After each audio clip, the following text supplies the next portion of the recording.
Hello दोस्तों, क्या हाल चाल है, कैसे हैं आप सब। आई होप आप सब अच्छे होंगे एंड आपकी तैयारी एकदम मक्खन की तरह चल रही होगी और सभी लोग बहुत अच्छे से तैयारी कर रहे होंगे। तो हमसे बहुत सारे क्वेश्चन आते हैं, भैया एक बात बताइए इंग्लिश में हमें सेल्फ स्टडी कैसे करनी चाहिए। तो हमने एक काम करते हैं, जो किताबें हमने आपको रिकमेंड की हैं उनके बारे में हम आपको बताते हैं। तो फिलहाल टाइम था मेरे ऑफिस जाने का, तो हमने कहा अभी थोड़ा सा टाइम है ऑफिस जाने में, तो आपके लिए एक वीडियो बना देते हैं। बाकी अगर आपने मेरे ऑफिस के पहले दिन का वीडियो नहीं देखा है तो उसका लिंक आपको नीचे डिस्क्रिप्शन में मिल जाएगा, आप जाकर देख सकते हैं मेरा एक्सपीरियंस कैसा लगा मेरे ऑफिस में हमें पहला दिन। बात करें अगर बुक्स की, ठीक है, तो आज की बुक में हम लोग बात करेंगे नीतू मैम की वॉल्यूम 1 के बारे में। वैसे तो इनकी वॉल्यूम 1 और वॉल्यूम 2 दो किताबें आती हैं, ठीक है, लेकिन वॉल्यूम 2 मेरे पास है ये वाली, लेकिन हम ज़्यादा रिकमेंड नहीं करेंगे क्योंकि मतलब उतना अच्छी है नहीं। मतलब अगर आप चाहो ले सकते हो प्रैक्टिस के लिए, लेकिन हमें उतनी कुछ खास लगी नहीं। हमें वॉल्यूम 1 कुछ ज़्यादा ही अच्छी लगी।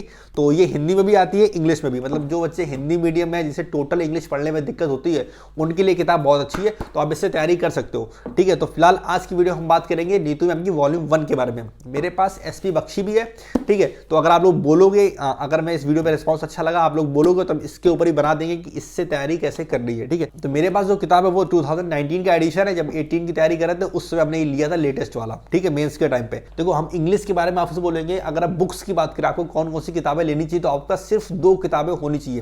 पहली नीतू मैम की वॉल्यूम 1 या एसपी बख्शी जो आपको अच्छी लगती हो उनमें से कोई एक, और दूसरी किताब प्रीवियस ईयर के क्वेश्चन पेपर, ताकि यहां से आप कंसेप्ट सीख सको और प्रीवियस ईयर की बुक से उसे प्रैक्टिस कर सको। प्रीवियस ईयर के लिए आप किरण की बुक ले सकते हो या एमबी की बुक ले सकते हो। इन दोनों में से कोई भी, जो किताबें हम आपको दिखा रहे हैं इसका लिंक आपको नीचे डिस्क्रिप्शन में मिल जाएगा। वीडियो में आगे बढ़ने से पहले आप लोगों को बता दें, किसी भी एग्जाम की अगर आप तैयारी करो तो आप लोगों को हमेशा मॉक टेस्ट देने चाहिए। आप लोग मॉक टेस्ट कहां से दोगे, आप लोग टेक्स्ट बुक के मॉक टेस्ट दे सकते हो। 10 लाख से ज्यादा बच्चों ने टेक्स्ट बुक के मॉक टेस्ट खरीदे हुए हैं और मेरे हिसाब से ऐसा कोई टॉपर नहीं होगा जिससे टेक्स्ट बुक के मॉक टेस्ट लगाए ना हो।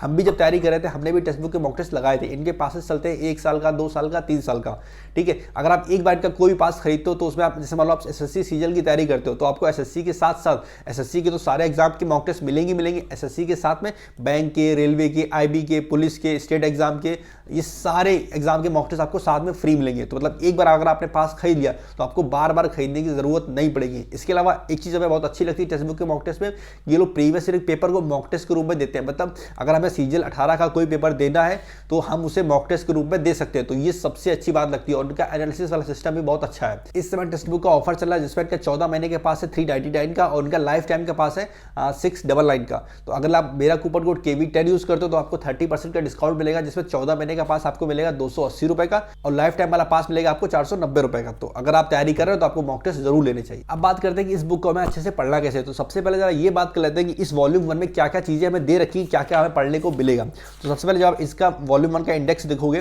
ठीक है, तो उसमें आपको दिखाई पड़ेगा इसमें सारे चैप्टर दे रखे, noun, pronoun, verb, adverb, adjective, adverb, preposition, conjunction वगैरह वगैरह, तो सब कुछ देगा। इसके अलावा इसमें वोकैब भी दे रखी है, one word, idiom, phrasal verb, synonym, antonym, meaning, ये सारी चीजें दे रखी हैं, ठीक है। तो आपको इसमें मिलेगा ग्रामर प्लस साथ में वोकैब, तो 2 चीज आपको देखने को मिलेगी। तो आप सबसे पहले बात करते हैं ग्रामर की, हमें इसे पढ़ना कैसे है। तो ये रहा इसका इंडेक्स, इसमें आप सारे चैप्टर देख सकते हो, ठीक है। तो हमें, अगर आप बिगनर हो, आपको स्टार्ट करना तो आप कहां से करोगे, ये भी दिक्कत होती है, हमें करना कहां से।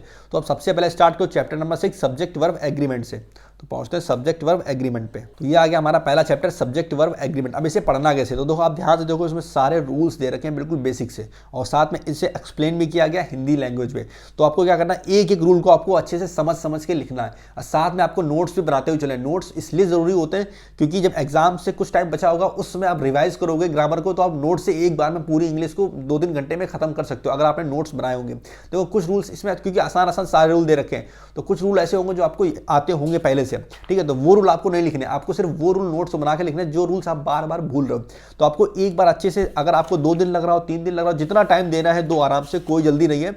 लेकिन इसके सारे रूल्स, 25 रूल्स दे रखे हैं, बाकी कुछ और छोटे मोटे साथ में होंगे, तो ये सारे रूल आपको अच्छे से कंप्लीट करने, ठीक है। इसमें कुछ एग्जांपल भी दे रखे हैं, उसे भी आप नोट करते हुए चलना। जब भी आप रूल को लिखो उसके साथ में एग्जांपल जरूर लिखो। एग्जांपल से होता है क्या, हमें अच्छे से समझ में आता है कि वो रूल सेंटेंस के ऊपर कैसे काम कर रहा है, ठीक है। अब बात करते हैं, जरा थोड़ा आगे बढ़ते हैं। जब आपने रूल्स कंप्लीट कर लिए फिर आते हैं एक्सरसाइज के ऊपर। तो इसमें एक्सरसाइज के नाम पे 55 क्वेश्चन दे रखे हैं और उसका पीछे सॉल्यूशन भी दे रखा है। तो ये 55 क्वेश्चन आप खुद से पहले ट्राई करो। एक बार जब आपने ट्राई कर लिया उसके बाद आप आ जाओ सॉल्यूशन के ऊपर कि आपने जो किया वो सही था या गलत था, या फिर आपने जो सोच के किया था वो सही था या नहीं था। इस तरह से आपको एक एक चैप्टर इंग्लिश में खत्म करना है। तो आपको स्टार्ट करना है सब्जेक्ट वर्ब एग्रीमेंट से, ठीक है। रूल्स को नोट करना है कॉपी में एंड उसके बाद उसकी एक्सरसाइज करनी है। इस तरह से आपको पूरी बुक खत्म करना। सब्जेक्ट वर्ब एग्रीमेंट आपने कर लिया, इसके बाद आप नाउन जा सकते हो, फिर प्रोनाउन जा सकते हो, ऐसे करके धीमे धीमे एक एक चैप्टर आप कंप्लीट करोगे। देखो ऐसा कुछ भी नहीं कि ये चैप्टर को पहले करो, ये चैप्टर को बाद में करो, लेकिन सबसे बेसिक चैप्टर हमें लगता है सब्जेक्ट वर्ब एग्रीमेंट, तो आप शुरुआत वहां से करो, फिर नाउन प्रोनाउन बेसिक चीजें ये भी कर लो, एंड उसके बाद आप जहां चाहो वहां, आप चाहो तो प्रपोजिशन स्टार्ट कर सकते हो, आप चाहो तो कंजक्शन स्टार्ट कर सकते हो,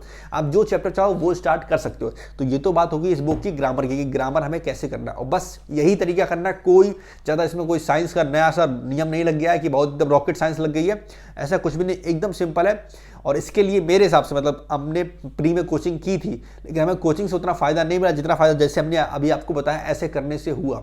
ठीक है, तो सेल्फ स्टडी इंग्लिश के लिए सबसे अच्छी अगर आप कर सकते हो तो आपको किसी टीचर की जरूरत नहीं है। अब जरा बात कर लेते हैं इसके सेकंड पोर्शन की, वो है वोकैब का। अगर आप बात करें वोकैब की, तो इस बुक में वोकैब का मैं सबसे अच्छा ये लगता है जो इसमें साथ में कंफ्यूज एंड मिसयूज वर्ड दे रखे हैं, जैसे कि आप देख रहे होगे एक्सेप्ट और एक्सेप्ट, ठीक है, अडॉप्ट, अडॉप्ट, एडेप्ट, ठीक है, ये सब चीजें हैं जो इन्होंने साथ में दे रखी, तो ये सबसे अच्छी चीज है क्योंकि इनमें हमेशा कंफ्यूजन होता ही होता है। ठीक है, तो ये आपको अच्छे से मिल जाते हैं। और इसे आपको करना कैसे, जैसे अगर हम इसमें कंफ्यूज वर्ड की बात करें तो 156 है। अब आप सोचो अगर आप 20-20 करके करोगे या 30-30 करके करोगे तो आप कर सकते हो, वो आपके ऊपर, लेकिन जरूरी नहीं है क्योंकि 156 वर्ड अगर आप डेली 5-5 भी करोगे तब भी आप बहुत जल्दी से खत्म कर सकते हो। और मानो नहीं, जो फिल इन द ब्लैंक्स होते हैं, इंप्रूवमेंट होते हैं, एरर वाले सेंटेंस होते हैं, इनमें बहुत ज्यादा यूजफुल होते हैं ये कंफ्यूज्ड वर्ड्स। ठीक है, तो अगर आपने डेली 5-5 भी किए तब भी आप एक महीने में आराम से खत्म कर सकते हो, बाद में से रिवाइज भी कर सकते हो, और जो कि मोर देन सफिशिएंट है जितने इसमें दे रखे हैं। बाकी बात करते हैं वोकैब की, साइनोनिम, एंटोनिम, वन वर्ड और इडियम्स। ठीक है, तो इन्होंने काफी सारे one words, idioms, synonym, antonym दे रखे, लेकिन वो पूरी तरह से कंप्लीट नहीं है। मतलब ये नहीं सिर्फ इतना करके आपको खत्म हो जाना है, लेकिन हाँ इसमें जितनी दे रखी इतनी तो आपको हर हाल में करनी क्योंकि जितनी भी वोकैब इसमें दे रखी है ये सारी प्रीवियस ईयर की दे रखी है। वोकैब में तो सबसे पहले उन्होंने अपनी खुद की वोकैब कुछ दे रखी है, ये सारी प्रीवियस ईयर की, तो ये तो आपको बहुत अच्छे से करनी है। तो अगर नंबर की बात करें, ये मैं पुराना एडिशन है, नए वाले में थोड़े ज्यादा होंगे। ठीक है, तो अगर नंबर की बात करें तो 722। ठीक है, तो इतनी इन्होंने वोकैब खुद से दे रखी, तो ये तो आपको पूरी अच्छे से करनी है। और बहुत मतलब अगर आपने इसे डेली 10-10 भी किया तो भी आप कर सकते हो। ठीक है, अब आपको साथ में सब नहीं करनी है, एक तरफ से स्टार्ट करना है। कभी अगर आपका माने तो वन वर्ड कर लो, कभी आपका माने तो इडियम्स कर लो, कभी कंफ्यूज वाले वर्ड्स। ठीक है, तो एक बार आपने पहले अच्छे से वोकैब को पढ़ लिया, इसके बाद उन्होंने प्रैक्टिस सेट दे रखे, जैसे ये साइनोनिम्स का है, ये हमने जब पढ़ाई की थी उस समय, तो ये आपको कैसे करना है, इन्होंने साइनोनिम और एंटोनिम दोनों दे रखे। जैसे मान लो 5 वर्ड आप पढ़ रहे हो तो आपको करना क्या है, जैसे मान लो 26 से आप 30 कर रहे हो तो आपने इतने ये 5 किए, लेकिन साथ में आपको एक चीज का ध्यान रखना है कि जैसे इलास्टिक है तो इसके 4 ऑप्शन दे रखे हैं, तो इन 4 ऑप्शन का क्या मतलब है आपको वो भी करना है। अगर मान लो आप को आता है तो अच्छी बात है, नहीं आता तो इसने पेंसिल से लिख रखा है, आप भी पेंसिल से लिख सकते हो। ऐसे करके आपको वोकैब करनी है। और अच्छी बात ये कि आपने ये सारे साइनोनिम एंटोनिम कर लिए, इसके बाद जो इनका पीछे सॉल्यूशन दे रखा है, इन्होंने जो ऑप्शन में मीनिंग आई है जो आपको नहीं आती होंगी वो ज्यादातर मीनिंग्स इसमें आपको यहाँ से मिल जाएंगी, तो ऐसी कोई खास दिक्कत होगी नहीं। तो अगर आपने एक बार ये सारा कंप्लीट कर लिया तो आपका 90% वोकैब कंप्लीट हो जाएगा। कुछ बाकी रहेगा, वो जब आप प्रैक्टिस करोगे तो वहां आपका कंप्लीट हो जाएगा, किरण से या एमबी से। बात करते हैं वन वर्ड की, तो वन वर्ड भी इन्होंने सेम, पहले इन्होंने खुद से मीनिंग्स दे रखी है काफी सारी, ठीक है, याद करने के लिए। ठीक है, और बाद में उसका प्रैक्टिस करवाया, थोड़ा करो, और बाद में उसका प्रैक्टिस सेट दे दिया आपको करने के लिए, तो काफी सारा रिपीट भी होगा। और इसमें भी सेम आपको वोकैब की तरह करना है कि अगर एक मतलब एक दे रखा है तो बाकी की जो 4 है उसका क्या मतलब होगा आप खुद से सर्च करो, अपनी कॉपी में लिख सकते हो। बात करते हैं इडियम्स की, ये भी एकदम सेम पैटर्न पे कि पहले उन्होंने इडियम्स दे रखी है खुद से, ये जो हमने टिक कर रखा है ये हम भूल जाते थे इसलिए मैं टिक कर रखा है, बाकी जो सिंपल थी। और एक बात, जब भी इडियम्स पढ़ो तो कभी उसे याद करने की कोशिश मत करो, उसे समझने की कोशिश करना। ठीक है, और लास्ट में उन्होंने इडियम्स एंड फ्रेजेस का प्रैक्टिस सेट दे रखा है जिसे आप कर सकते हो। बात करें स्पेलिंग की, इन्होंने स्पेलिंग भी दे रखी, लेकिन हमने स्पेलिंग कभी खुद से की नहीं। मतलब हमें लगता है अगर आपने वन वर्ड, इडियम, साइनो, एंटो अच्छे से किए तो मीनिंग वाला जो आपका पार्ट होता है ना स्पेलिंग वाला, वो आपका खुद से हो जाएगा। बाकी आप करना चाहो तो उसके लिए भी उन्होंने प्रैक्टिस सेट दे रखा है, ठीक है, वो भी आप कर सकते हो। लेकिन फिर भी यही बोलेंगे कि जो वोकैब वाला पोर्शन है वो इसमें कंप्लीट नहीं दे रखा, मतलब 90% मिल जाएगा, लेकिन 10-20% आपको अलग से करना पड़ेगा। वो उसकी आप चिंता मत कीजिए, जब आप किरण या एमबी से करोगे ना तो उसमें वोकैब नहीं आपको मिलेगी प्रीवियस वाली, तो उन दोनों से आपका कंप्लीट हो जाएगा। जब भी आप एमबी या किरण के सेट लगाओगे तो उसमें बहुत सारी वोकैब ऐसी मिलेगी जो इसमें आप ऑलरेडी पढ़ रखे हो, क्योंकि ये भी प्रीवियस ईयर है वो भी प्रीवियस ईयर है, तो मैच तो करेगी। ठीक है, तो इस तरह से आप इस बुक को कंप्लीट कर सकते हो। और अगर आपने ये बुक अच्छे से कंप्लीट कर ली तो हम ये बात की गारंटी देते हैं आप इंग्लिश में अच्छा खासा लेवल पे पहुंच जाओगे। आपका लेवल आज कितना भी हो, आपके कितने भी नंबर आ रहे हैं, कोई फर्क नहीं पड़ता, आप फ्यूचर में अच्छा स्कोर जरूर करोगे। और इस बुक को खत्म करना 2 से 3 महीने में बहुत आराम से खत्म की जा सकती है अगर सेल्फ स्टडी करे तो। फिलहाल बाकी ये आपके ऊपर, आपको सेल्फ स्टडी करनी है या पेड कोर्स से पढ़ना है या यूट्यूब से पढ़ना, जहां से पढ़ना हो टोटली आपके ऊपर है। तो हमें उम्मीद है आपको ये वीडियो पसंद आई होगी। अगर वीडियो आपको अच्छी लगी, वीडियो आपने यहाँ तक देखी है तो वीडियो को प्लीज लाइक करें। अगर आप चैनल पर नए हो तो चैनल को सब्सक्राइब करें। बाकी आप फ्यूचर में कौन कौन सी वीडियोस चाहते हो वो नीचे आप कमेंट सेक्शन में बता सकते हो, वो वीडियोस आपको जल्दी से जल्दी प्रोवाइड करने की कोशिश करेंगे। फिलहाल इस वीडियो में इतना ही, हम मिलेंगे नेक्स्ट वीडियो में, तब तक के लिए टेक केयर, बाय बाय, मजा करो, ऐश करो, खुश रहो, खुश रखो, बाय।